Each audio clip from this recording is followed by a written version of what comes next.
Hi everybody, welcome to the kitchen. Today we are going to be making a Philly cheesesteak out of impossible meat. That's right, that's that meat substitute that looks like, feels like, bleeds like, and to a certain extent tastes like real meat. Check it out.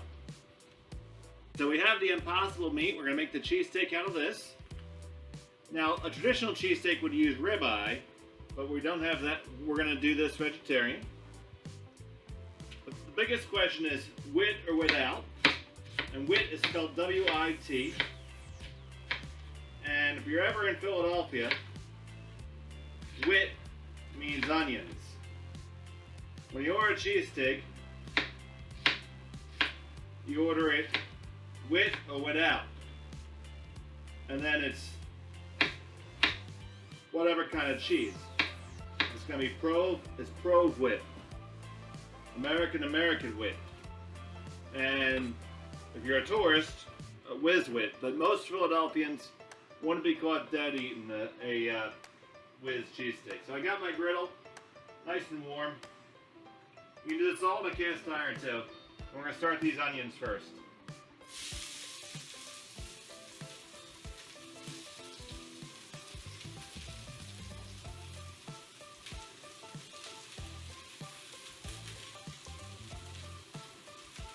Onions, a little salt, a little pepper.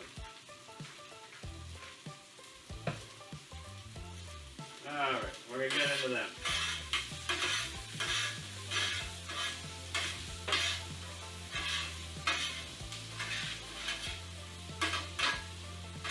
Get them sauteing.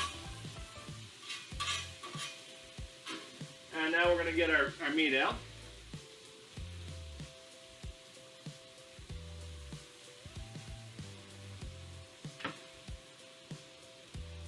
It's quite well sealed, so you don't have to worry about being safe.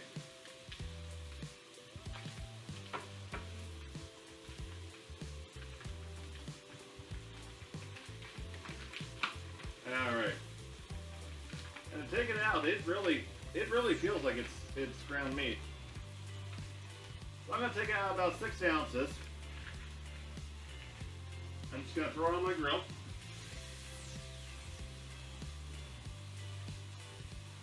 And the thing with impossible meat is it cooks just like real meat. A little bit of oil. I'm going to start working it in.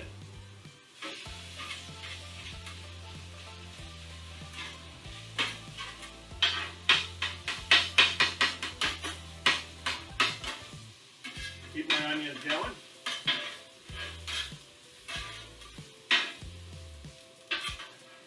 Alright, that's working right now. It's only going to take a little bit of time.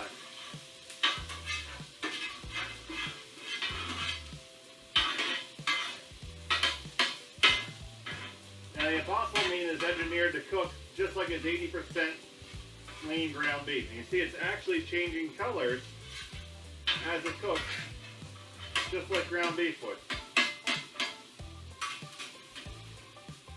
Now, I also like hot peppers, so I'm going to put some hot peppers in and warm them up too. Some people like mushrooms in their cheesesteaks, that's cool. It's actually proven that John Kerry lost votes in Philadelphia that he had the audacity to go to Gino's and order a cheesesteak and ask for Swiss cheese. That is something that you just don't do here.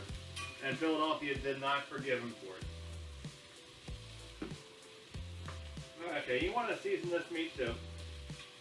Treat it just like you would any other meat.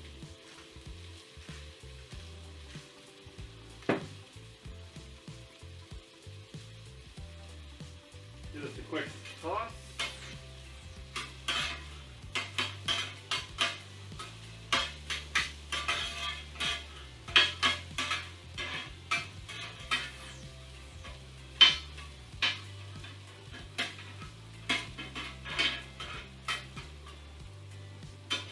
Now I'm going to pull my onions into it and cook it all together.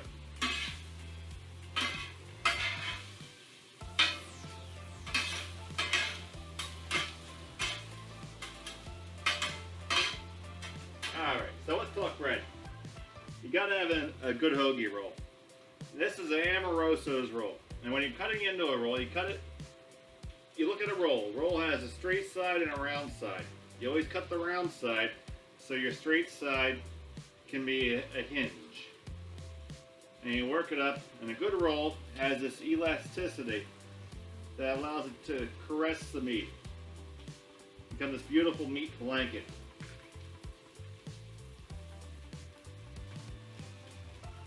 We're real close on our cheesesteak now.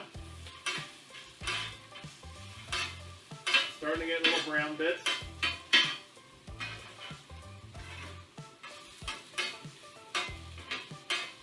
And it's cooked all the way through.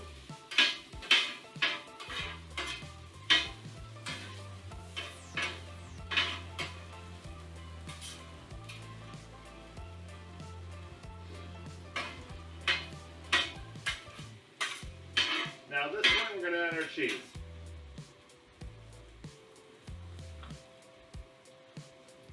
I'm going to use American today. I also like provolone.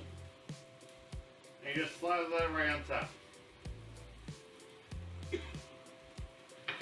Now here's the other secret of the grill man. If you're trying to make 20, 30 of these at once, you want to have your little squirt bottle full of H2O, your water. That's right, water. And you just shoot it right on in there. And that steam can cause that cheese to instant melt.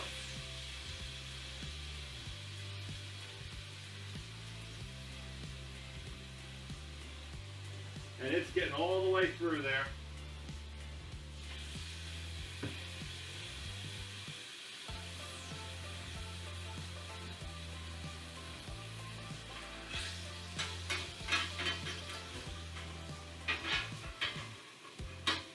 Alright, we got our roll ready to receive. Make the cheesesteak, you put the roll right on top of it. And then very confidently scoop underneath. And there you go.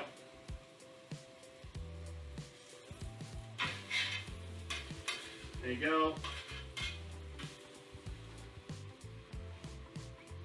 And you can bring your extra little bits on.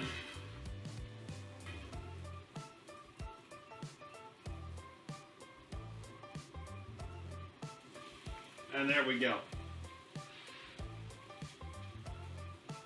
See that cheese has reached all the way through. It's gooey and delicious. A Philly cheesesteak with impossible meat.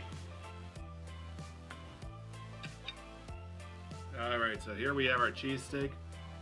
All ready to go. See what this tastes like here.